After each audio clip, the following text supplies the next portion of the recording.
My fingers clenched the seat in front as the bus took another tight turn. It felt like someone had been ripping my stomach from my body all morning.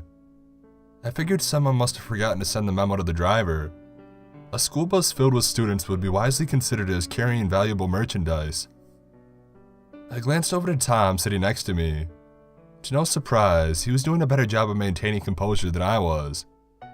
There is no doubt the ride up the winding mountain road was torturing him as well though, but he was able to combat the nausea better than I could. He always wore the more convincing mask. Though not clearly visible to any stranger from our demeanor, my older brother and I had been victims of a horrific car accident at the tender age of 7 and 8 respectively. Ever since the crash, any ride in a vehicle that could be deemed as slightly unsafe was certain to be misery for the both of us. It happened exactly 10 years earlier to the day. Our single mother had been driving us home from school. She had been running late, leaving us in the sweltering heat to wait. I sat next to her, that old station wagon, after beating Tom in a race for the front seat. I was sweating, trying to keep cool with my arm draped out the open window. We just passed our sign for our exit when I was suddenly deafened from my mother's scream. Before the impending collision, I caught the glimpse of a small schoolgirl walking out into the lane in front of us. My mother slammed on the brakes and swerved the car to the left in a state of panic. We smashed into the transport truck driving next to us. The car launched as if it were weightless onto the highway shoulder. My vision blurred and I heard nothing but a piercing, high-pitched ring in my ears. I was in a daze until I felt Tom rattling the seat from behind me. His shouting was faint behind the constant buzz. He was urging me to get out. He reached over my shoulder and pointed forward. Flames crept out from beneath the demented car hood in front of us. I was able to wiggle my thin body out the open window and onto the hot pavement. I immediately fell to the ground in a heap, atop a broken angle unable to support me. Broken glass sliced my hands open as I tried to collect myself against the barrier. Tom managed to pull himself out of the rear passenger window and he came to help. I noticed the flames from the engine had already grown considerably from when I last looked. In disbelief, I looked towards our mother. Her contorted body was plastered to the driver's seat. With Tom shouldering my weight, we rounded through the debris to her side of the car. The entirety of the frame had caved in. From what remained of an open car window, we could see through to our mother's torso. She was pinned down to the seat by displaced pieces of the car frame. There was still a faint glimmer of life in her eyes as she turned towards us. She moved her lips to say something, but I couldn't make out the words. I could only hear the high-pitched buzzing and the sounds of approaching sirens in the distance. Tom dropped me to the ground and started trying to pry open what remained of the car door, but it was to no avail. Tears streamed down his face as he pulled desperately at the remnants of the car door that could no longer open. I could feel the heat from the fire growing more intense, but the emotional stress far outweighed any sense of physical danger. I crawled along the shards of broken glass, getting as close as I could to where my mother was trapped. I knelt on bloodied knees as I brought myself to eye level with her. With what I imagined was her last shred of strength, she reached a broken arm out the window towards me. I reached my tiny, bloodied arm towards her, and for a moment, our hands met. It was the last time that we touched. It was the last time I saw my mother alive. Seconds later, I was ripped back in the arms of a fireman. The last image in my mind is the blaze of the fire shooting upwards as they closed the ambulance doors. A few years later, Tom broke down crying as he described the sound of our mother screaming in pain as the flames engulfed her. I'm sure I would have cried alongside him if I had been able to hear anything clearly that day. Keep in mind, this very detailed, disoriented memory should be taken only lightly. Though I can still drift through it motion by motion, it is truth to only my brother and me. Only the two of us recount a story of crashing while trying to dodge a small girl on the highway. Anyone who was at the site would tell you that they pulled our unconscious bodies out of the wreckage. This was after a car was T-boned by an SUV at an intersection, just around the corner from school. She had just picked us up before we crashed. We had never even gotten on the highway. Make no mistake, Tom and I struggled mightily with the idea of getting on that bus as high school students that day 10 years later. But it was our choice to attend the field trip up the mountain on the anniversary of our mother's death. We thought we could hide the sickness that was sure to rip us apart from the inside. We were among company that we felt the need to entertain. The field trip was for our biology course. It was an annual event for the schools in the area to send kids up into the mountains to get a hands-on look at the local ecosystems. For Tom and me, it was just an opportunity to mingle. At the rendezvous point for the 3 schools, my brother and I intentionally put ourselves at the back as our class lined up. We knew that our class size was a little bit bigger, and some of us were going to have to spill over onto one of the other school's buses. That particular school had a rumor about it for having an excess of beautiful girls. My brother and I were the last to step on their bus, and we were not disappointed. It didn't take us long to learn the ride up the mountain was going to be bumpier than anticipated. We found ourselves sitting at the back of the bus, just trying to keep our stomachs. We figured it would just take some time to adjust, and then eventually, the feeling would just go away. But it never did. After about half an hour, Tom had finally decided that he had enough. He took a deep breath and he forced a smile only I could recognize his fake onto his face. He got up and he stumbled a few rows of seats forward. He did it carefully, gripping the top of every seat for balance. He made a point to flex his triceps each time he grabbed for support. He sat himself down beside 2 pretty brunettes a few rows in front of us. I heard him trying to break the ice with some bogus story about what happened on the class trip the year before. And from my view, it looked like it was working. Even when he was holding his stomach, somehow he could still prove entertaining. On that particular day, I would have preferred that he even wouldn't have tried. My competitive nature started gnawing at me to do something similar, but I was feeling so out of it, I just didn't know how to pull it off. I took a moment to look out at the mountain train outside the bus. We took another turn that once again forced me to brace myself against the seat. I tried to keep my eyes on the pale gray sky and the matching cliff walls above me. I listened to the sound of the rattling floor below, and after a while, it felt like it was starting to work. I was more at ease, if only just slightly. Wary of my facial expression, I chanced to look up at the class of unfamiliar students in front of me. I saw a lot of girls, but most of them sitting in groups of 2 or 3. I enviously looked down at my brother who had clearly done well with the girls he was now in a full conversation with. Somehow, I don't think I would achieve a similar outcome. It was then that my eyes caught something they liked the look of. She sat alone at the one seat behind the driver. I could only see the side profile of her face, but that's all I needed. She had straight blonde hair that rested just below her shoulders. This girl was absolutely stunning. You could tell just by her physique as she sat there. In my eyes, she was better looking than the girls my brother was talking to. I knew he would agree as soon as he saw her. It surprised me to see her sitting by herself. It didn't make sense in my 17-year-old mind that a girl like that would be sitting on her own. But it would work to my advantage. It only made her more vulnerable. It bothers me to admit that I kept my eyes on her for too long. I might have pointed to never get caught staring, but almost on cue, she turned around and caught me red-handed. The expression on her face made it seem to me that she knew I was looking at her the whole time. She gave me a familiar smile and I immediately dropped my head down to the floor. I was so embarrassed. Worse yet, the sickness in my stomach started to return and it was becoming so much worse than before. It wasn't long before I became a complete wreck with my head down in my lap. A dull ache slowly crept into my ankle as I started downwards towards it. I started to wish that I had just skipped the trip and stayed home that day. I would have done anything to be back safely in my bed. The bus continued to make sharp turns as we wound our way up the mountain. Staring at the ground below me was proving to be no help. I figured I would try and keep my focus on the stretch of road through the front windshield. That way, I could at least try to anticipate when the paralyzing bends in the road were coming. But what I immediately saw was that the road in front of us was coming to an end. It was due to take an immediate turn to the left, and we were headed for what looked like a free fall off the mountain. The bus driver was fiddling with the radio and not paying attention to where he was going. I screamed at the top of my lungs, "Turn!" There was a moment of communal panic on the bus as everyone realized where the bus was headed. The bus driver steered hard to the left and the wheels screeched. I felt no sickness on that turn, only the calm feeling of an inevitable death. The bus skipped a little as we skidded towards the guardrail. We had slowed down, but we still hit it hard.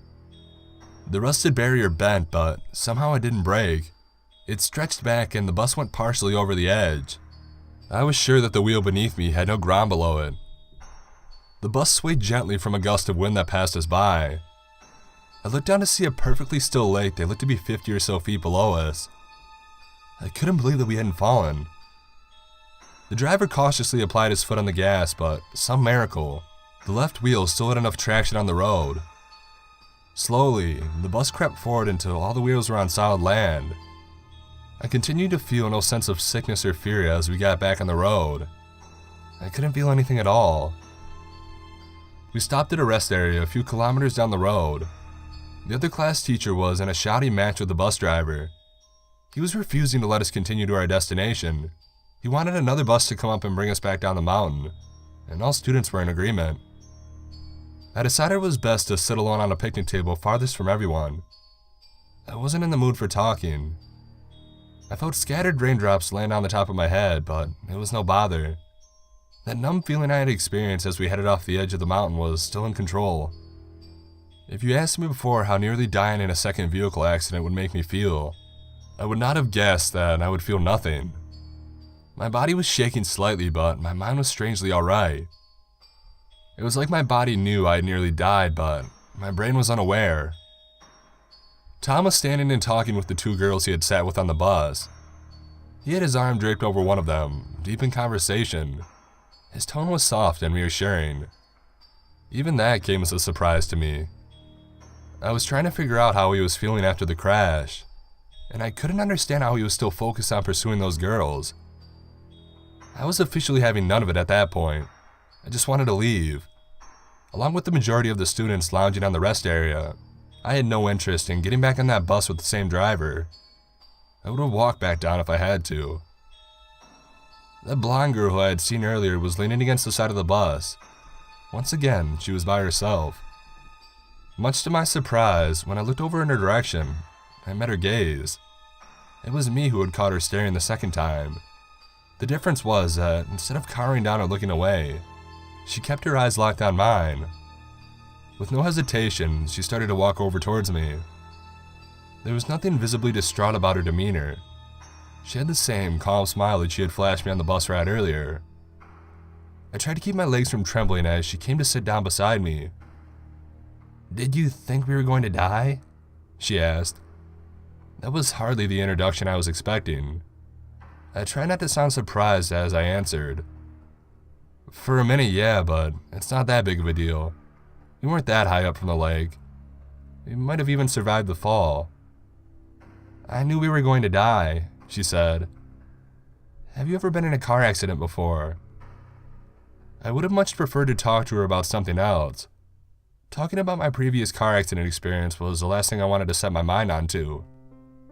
"Yes," I answered after a pause. "Have you ever been in a car accident before?" "Not exactly," she said, "but I've been close." I was trying to figure out why this girl was talking to me about this. It was the most awkward initial conversation with somebody that I'd ever had. "Listen," she said before waiting for me to respond. "I was here before, a long time ago with my mother. There's something really cool I want to show you just a bit up that trail." She pointed behind us to the path that led off into some woods. With her other hand, she squeezed the leg I had been trying to keep from trembling. "Come with me. It's like nothing you've ever seen before. I promise, it'll shock you more than what happened today." I was even more taken aback by her offer than when she came up to talk to me initially. From behind her head, I could see Tom looking back at me with a grin on his face. Clearly, he had noticed our little encounter. He nodded and flashed me a quick wink before turning back to the girls next to him. She had caught my attention, albeit in a strange way. It was going to take at least 2 hours for another bus to come from town to pick us up, and I didn't really have anything to do with the time, aside from how strange her offer was. I didn't have a legitimate reason for me to turn her down. I think pretty well as any 17-year-old guy would take the opportunity to sneak off with a girl like that. She never loosened her grip on my arm as we jogged off into the woods together. I guess the teacher and everyone else didn't notice or even care that we left. Nobody followed or even called out. We walked along the path through the tall cedar trees. Small puddles were forming in the dirt from the light, persistent rain. After about 2 minutes, she pulled us off of the trail altogether. Together we scraped through the untreated thicket. I asked her if she was sure if she knew where she was going, but she didn't answer. Finally, we broke through the forest and we reached a clearing. There was fog everywhere and little patches of grass sticking up through the rocks. I figured the fog was there because we were at such a high elevation. The clearing led upwards towards a plateau that was another 30 feet up. When we reached the top, we were met by a perfectly smooth stone surface.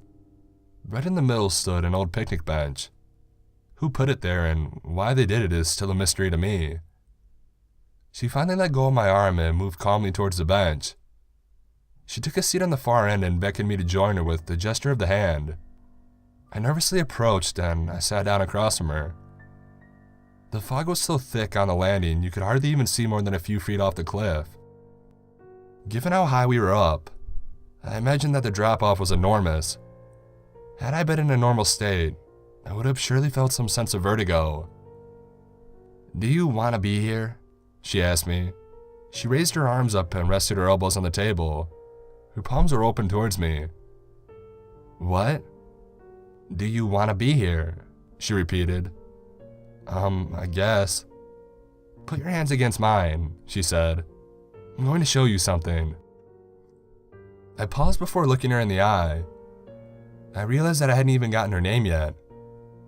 She gave me that familiar, reassuring smile again, and I had no idea what to expect. I rested my elbows on the table in front of me and placed my hands against hers. It was a smooth transition. Instantaneously, I was at the back of the school bus. Outside was faintly lit by the pale gray sky. Confused, I looked up and saw my brother talking to the brunette girls a few rows in front of me. And further up the bus, I could see the blonde girl in the seat behind the driver. She was alone and facing forward. Everything was the exact same as it had been on the ride up. I started to feel the same physical sensations again, but they were so much worse than before. At first, it was a crippling sickness in my stomach. Then the dull ache in my ankle followed soon after. I dropped my elbows to my lap, trying to suppress the pain. With my eyes just above the back seat in front of me, I could see through the windshield. We were headed towards the sharp bend in the road again, just like how it was originally. The driver's attention was focused on the radio. I opened my mouth to scream, but no sound came out. A high-pitched buzzing started to fill my ears. It looked like some girls near the front screamed a moment later, but it was too late. We broke through the barrier and flew off the edge of the cliff. The calm, soothing feeling of inevitable death came over me again. It was only broken by the horrific sensation of my body being crushed as we hit the water, though. And suddenly, I was at the picnic table again. My hands were resting against hers. The grin she had on her face now seemed so much less innocent and sincere. Before I could so much as even move, the seamless transition occurred again. This time, I found myself someplace else. I could feel the heat of the sun above me, and the burning of my feet on the pavement below. My ankle lost all the strength and I fell to my knees. Shards of broken glass sliced my hands open. In front of me was the wreckage of my mother's old station wagon. Her arm was outstretched through the mangled door frame and I reached out to touch it, but it was seemingly out of reach. No matter how much I crawled or how far I stretched, my hands could never reach hers. Her face was broken and bleeding. She let out a scream that pierced through the ringing in my ears. The blood-curdling sound is the worst thing that I ever heard. I realized how fortunate I was to not be able to hear it the first time as a child. I looked at the sky and I tried to scream with all the agony that had welled up inside of me. But again, no sound came out. My vision started to blur. I looked back at my mother, trying to get her to come back into focus. From behind the car, I could see the faint silhouette of a little blonde schoolgirl standing and watching us. The transition happened before I could even realize, and once again, I was seated on the bench. The emotional anguish of watching my mother die was still pulsing through my body. It felt like I was frozen in place. I couldn't get up or move my hands away from this girl, and she continued to grin at me. The look in her eyes seemed somewhat less human than it did before. I felt someone grasp my wrist and I turned to see the blonde girl sitting beside me on the back of the bus. We had transitioned again. Ahead of us was that sharp turn on the cliff's edge. The driver was distracted as we headed right towards it. She posed the question to me just as we were about to break through the guardrail. "Do you want to be here?" I had no time to answer, and I'm sure I wouldn't have been able to make a sound even if I could have. The numbing feeling of impending death was quickly ended by the feeling of my body being shattered as the bus hit the lake. Immediately, we were back on the bench. The fog that surrounded us had grown thicker. My breaths were deep and my body continued to ache. I looked helplessly at whatever was masked as the blonde girl in front of me. But then, I was back to the wreckage, then back to the table, and back to the bus, and back to the table, and endlessly on. Round and round she took me. She forced me to endlessly relive the same two memories. They were always interrupted by a brief trip to the picnic bench in between. The minute details would always change. Sometimes I would see her. Sometimes I wouldn't. Sometimes I would be a little farther back or forward in time, but the events were always carried out the same way. The pain I felt was always the same, and she wouldn't even let me make a sound. I experienced the misery of watching my mother die, and the trauma of being crushed as I hit the water, in a cycle of what I considered to be an infinite number of times. I want to tell you that the pain started to ease as I continued to live through them, but it didn't. It compounded. After some number of times through the loop, something finally changed. There came a time where it was just her and me who sat on the bus. We cruised without a driver towards the edge of the cliff. She gripped my arm once again and she posed me the question, "Do you want to be here?" For the first time in forever, the words I formed actually made a sound. No. Just one last thing to see. She responded with that grin I had almost grown to resent with all my being. The following transition brought me somewhere else from the picnic bench. It was somewhere I had never been before. I stood on a rocky beach, looking out over a perfectly still mountain lake. The surface was beautiful, deep blue that contrasted the gray sky above. Gigantic mountain walls surrounded the undisturbed body of water on all sides. I felt the same feeling I had when the bus nearly crashed the first time through. It felt like an eternity had passed since then. It was the last moments of my life that I felt content. The silence was quickly broken by the sound of screeching bus tires above me. I looked up and saw that the sharp turn on the road was just a ways off over the lake. The school bus crashed through the barrier and began its nosedive downwards. For a moment in time, everything began to slow. I saw the bus fall in midair. I could faintly hear the screams of everyone inside. And somewhere in the mix, I could hear Tom screaming at the top of his lungs. The distress in his voice stood out among the rest. Time resumed at its normal pace and the bus crashed into the water. A wave rippled out from where it landed. The tail end with the last rows of the seats bobbed back above the surface. It floated gently in place before beginning its slow descent back into the water. All serenity had gone. From behind me, I heard a familiar voice. "Go out and save him. There's still time." Without hesitation, I dashed into the water and broke into a swim where the water came too deep to run in. The bus hadn't crashed that far out, and I thought to myself that maybe, just maybe I could get there. I reached the bus just as the last rows of seats were disappearing from the surface. I could see my brother in the back in the same spot we had been, sitting on that first loop through. He was reaching his hand through the open window, and his eyes met mine. There was an unfathomable amount of suffering in the look that he gave me. I reached my hand to try and pull him out, but he was just out of my reach, and the bus sank beneath the surface. I tried to dive down after, but it all had disappeared into the deep. Everything happened so fast. I soon found myself wading in the calmness of the water alone. I looked back on the shore and saw the familiar blonde figure standing there. It stood so off-center.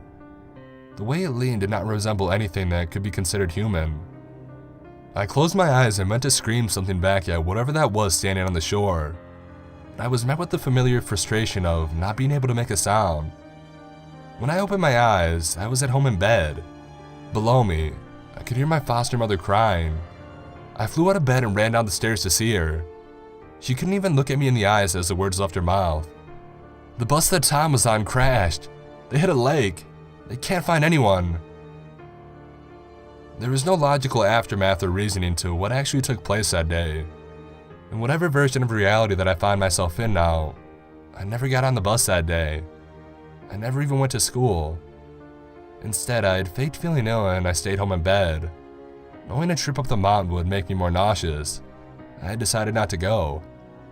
The bus had crashed through the barrier at the same bit in the road I remember seeing. The driver, the teacher, and all 22 students on board were killed. The true cause of the crash had never been determined. There has not been a single instance that I have stepped into a vehicle since that day. There also hasn't been one night that I've been able to sleep soundly, because every time I close my eyes and drift away, there are only 2 dreams that I'm capable of having.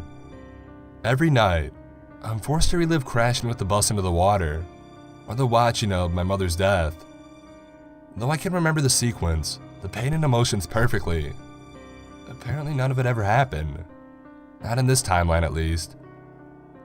There was nothing left in this world I truly loved for whatever that thing was to take from me. There is no experience I can imagine as being worse to relive. But sometimes, as I lay sleepless at night, I can't help but wonder. Maybe there is another version of myself somewhere who had to endure things so much worse than I did. Perhaps there is another me who she's hurt so much more.